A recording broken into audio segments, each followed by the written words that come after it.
Hi there, I'm Mick Cullen, and I'd like to show you my pride and joy, my quite early Eric Clapton signature Fender Stratocaster. A true player's guitar, and of course what that means is it's suffering from a great deal of wear, which as you can see it is. Lots of wear on the lacquer there, which is absolutely beautiful, gives it that true vintage look. See, the fingers have been active pretty well all over the fretboard.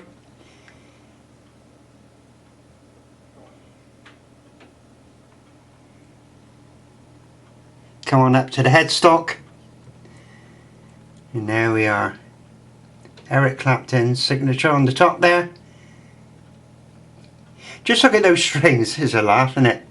See how they're crossed over there? This is what happens when you decide to restring your guitar after you've had a couple of beers and you got 1 or 1.5 eyes fixed on a interesting program that's running on the TV at the same time.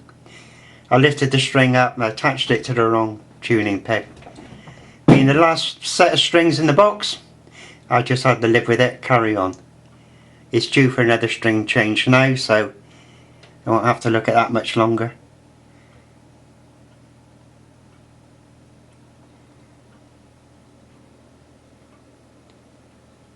You'll notice on the pickups, you'll probably think to yourself, why has this guy changed the original lay sensor to a Seymour Duncan on the bridge there?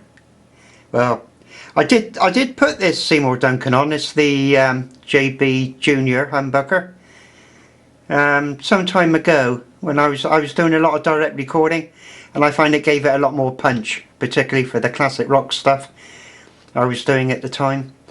I reverted back to the lay sensor really because this Seymour Duncan isn't compatible with the other two lay sensors really.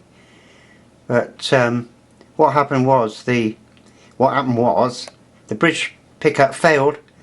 Apparently these early models suffered with a problem, whereas the insulation that they used affected the electronics, affected the working of the pickup.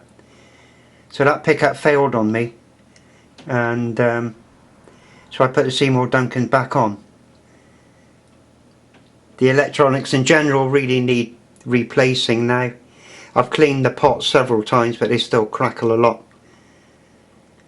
So I'm thinking about replacing the whole lot, pre-soldered, complete with pickup. Complete with the pick guard. And I'll probably go for something like Fender noiseless, something like that. Just pop that in and all be ready to go. Have a look at the back of the guitar.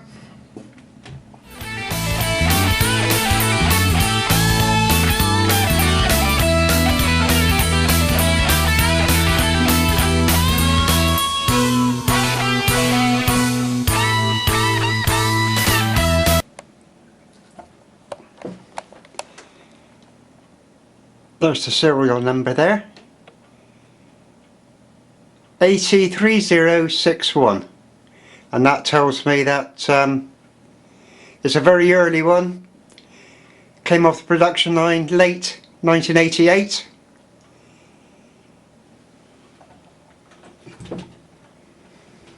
So we could say it's true vintage Strat. Lovely guitar. I bought this off a collector. He lived up near Reading, and I'm here in Wiltshire, as you can tell by my accent. So I travelled a long way to buy this guitar. I seen it advertised in Guitarist magazine, answered the ad, went up, had a look, and brought the guitar back home with me.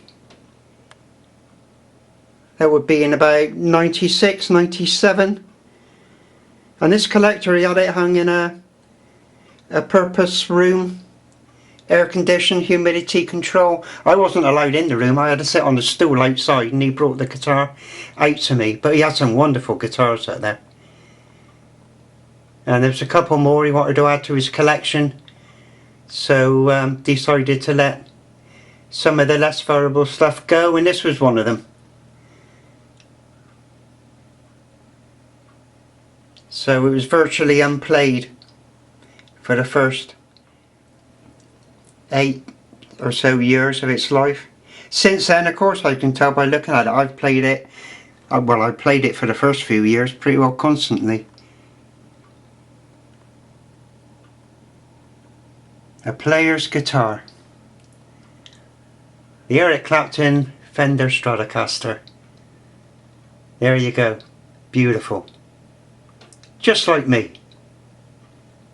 Thanks for watching. Do go and visit some of my YouTube videos and listen to the guitar being played. I'm using it on scuttlebutting. Well, actually, I think it's probably all bar one of my YouTube videos feature this guitar.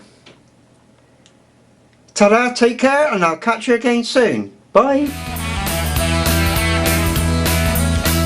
That's all, my baby, when you find the key to love.